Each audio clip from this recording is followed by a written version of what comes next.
No ar, Geração com Rick Colavito e Fausto Fazan.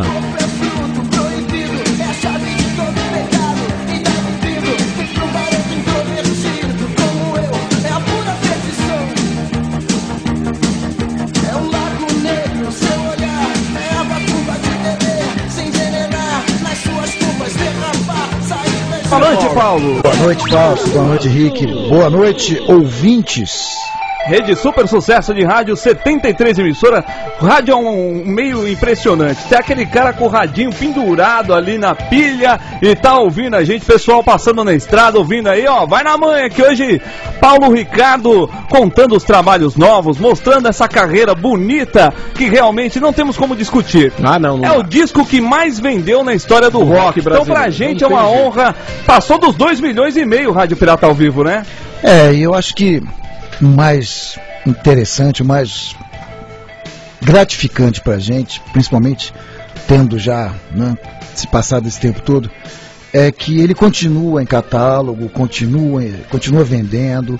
Ano passado nós conseguimos, depois de muita negociação, muita pesquisa e trabalho de remasterização e tal, lançar a caixa do RPM, Revolução, RPM 25 anos, com os 3 CDs originais, Revoluções por Minuto, Rádio Pirata ao Vivo e o RPM, que ficou conhecido como 4 Coiotes, mais um 4º CD que só radialistas e DJs tinham acesso aos remixes que nós lançamos na época e as coisas que saíram também em lados B e tudo mais. Globo Repórter, que bombou aquela época. Esse eu ainda cheguei não cheguei no DVD, ainda estou no CD de áudio. Isso é só CD de áudio. O 4º CD é o CD de raridades. Nosso trabalho com Milton Nascimento, algumas outras regravações que não tinham saído em nenhum álbum, e o 5º DVD realmente com o show Rádio Pirata na íntegra, gravado no Ginásio Ibirapuera. Direção em Mato Grosso. Direção em Mato Grosso, direção do show, a direção do vídeo é do Paulo Trevisan, e foi gravado no último show da turnê Rádio Pirata, que durou 15 meses, começou no Teatro Bandeirantes, na Brigadeiro, hoje ele já tem um outro nome. Virou igreja. Virou igreja universal. Deus ali na Brigadeiro. Deus não tenha. Ali na Brigadeiro sentido da coisa, né? Nós terminamos no Ginásio Ibirapuera, uma última passada pelo Ibirapuera, onde nós registramos então um show. E temos também no DVD alguns programas significativos pra gente. O Globo Repórter, com Pedro Bial, viajou com a gente pelo Rio Grande do Sul. Temos um Chacrinha, onde a gente recebe velho guerreiro, fundamental na massificação, na popularização do rock brasileiro dos anos 80. Temos ainda um programa muito bacana, infelizmente durou pouco tempo, foi apenas um verão, chamado Misto Quente. Misto Quente, era da Globo. A Globo exibia ali, gravava na Praia do Pepino, em São Conrado, muito legal. Ainda temos um outro jornalístico, então um box que tem, enfim, um encarte muito legal, a história toda contada pelo Marcelo Leite, que lançou praticamente junto com o box o livro Revelações por Minuto, contando toda a história detalhadamente, com muitas fotos do RPM. Então, acho que é claro que ter vendido 2.700.000 cópias naquela época de um só disco. É uma época que não tinha internet, você molecada, aquela época, hoje é muito mais fácil. Hoje você coloca um vídeo no YouTube, o vídeo bomba e você tá na mídia. Naquela época não tinha nada disso, né, Paulo? Por outro lado, a informação era mais concentrada.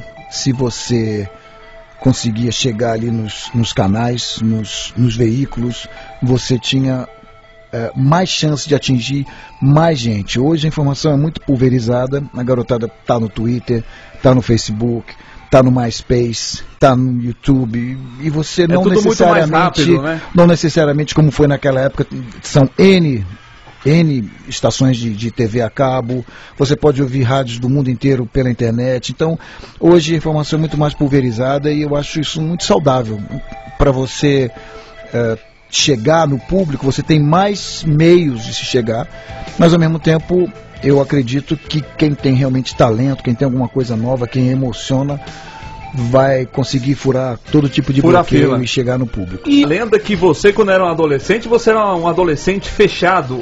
Assim, você não era um adolescente de sair muito, você estudava muito, como o Cazuza era, como o Renato Russo era. E você acha que essa influência de você ser, não sei se é verdade, você era um adolescente tímido, você guardou isso para explodir depois? Você acha que tem a ver isso ou não?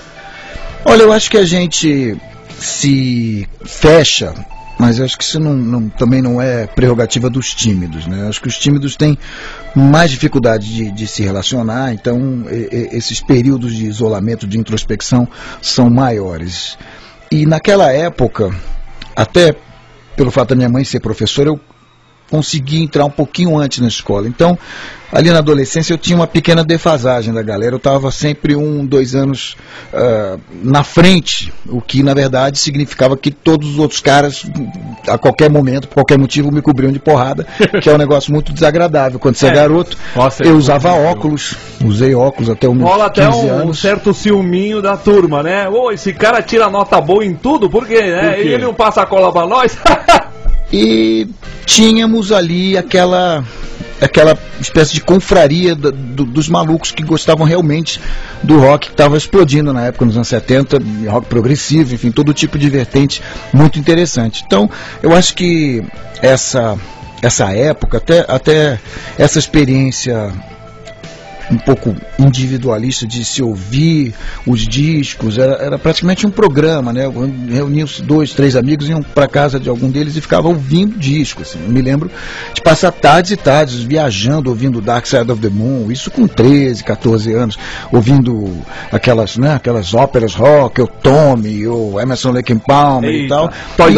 E a gente ficava muito assim, cada um no seu mundo, de headphone e tal. Então, eu acho que essa introspecção ajuda a forjar a tua personalidade, teu gosto musical, e você se aprofunda nas coisas que você, enfim, se interessa. Você lê mais, você ainda não pode sair, garoto, não tem carro, menor de idade. Então acho que foi um período rico, é difícil, né? A transformação, as espinhas, tal, adolescência. O que eu digo é... meus ídolos do jornalismo, como Ana Maria Baiana, o nosso querido Ezequiel Neves, que faleceu agora dia 7, mesmo dia que o Cazuza, que foi... Que coisa impressionante, né? Eu já li Ezequiel com 12, 13 anos. Quando eu fui trabalhar na Som 3, ele também escrevia na Som 3 e eu fui ao Rio e procurei Ezequiel me apresentou o Cazuza, ficamos amigos para sempre. Então você vai ali, começa a ter contato, aquela coisa, eu cresci adorando, cantando todas as coisas de Roberto Carlos, em ritmo de aventura, aquela fase do Roberto mais rock and roll. Depois vieram os Beatles, até hoje sou bitomaníaco. Então você vai pensando elementos, aí você vai ficando mais velho, vai entendendo, né, toda a coisa de sexo, drogas e rock and roll dos Stones, a loucura de Jimi Hendrix, Janis Joplin, The Doors. The Doors é minha praia. Vai abrindo, né, o teu leque de informações, e ali você vai pensando, aí chega Tropicália, Contracultura, Caetano, Gil, Chico, Ditadura, você começa a compor esses elementos, e essas coisas que você vai armazenando no teu HD, eventualmente vão se, né, principalmente nos teus primeiros trabalhos, elas vão dar a base sobre a qual você vai construir a tua versão dos fatos, né? E aí você soma isso ao que está acontecendo naquele momento, né? Um momento muito rico. As pessoas me perguntam frequentemente essa história, o que havia ali nos anos 80 de tão diferente, o que faz com que esse interesse permaneça até hoje. Estamos aqui falando disso, festas e shows dos anos 80 pelo Brasil inteiro. Até hoje. Eu acho que haviam algumas revoluções acontecendo ao mesmo tempo. No mundo nós tínhamos tido a explosão do punk, que de certa forma reinventava o rock, muita atitude, todo um lado visual também muito rico, Malcolm McLaren e tal. Em 81 tivemos a inauguração, a explosão da MTV no mundo, trazendo toda uma nova estética, uma necessidade de videoclipe, de se forjar uma imagem. Tem o Michael Jackson revolucionando esse mercado também. Exatamente, Michael Jackson, Duran, teve toda uma estética anos 80 que ficou muito marcada, né, rompendo muito claramente com o que vinha antes, que era aquele visual de Purple, né, aquele roqueiro cabeludo, meio hippie. Os anos 80 rompem com aquilo, Sex Pistols, Clash, depois a gente vem para New Wave, Talking Heads, Blonde e tudo Nina mais. Hagen, assim vai. E aí a gente tem também uma outra revolução muito importante que faz com que nós, enfim, estejamos vivendo ecos disso até hoje, que é a revolução tecnológica, né?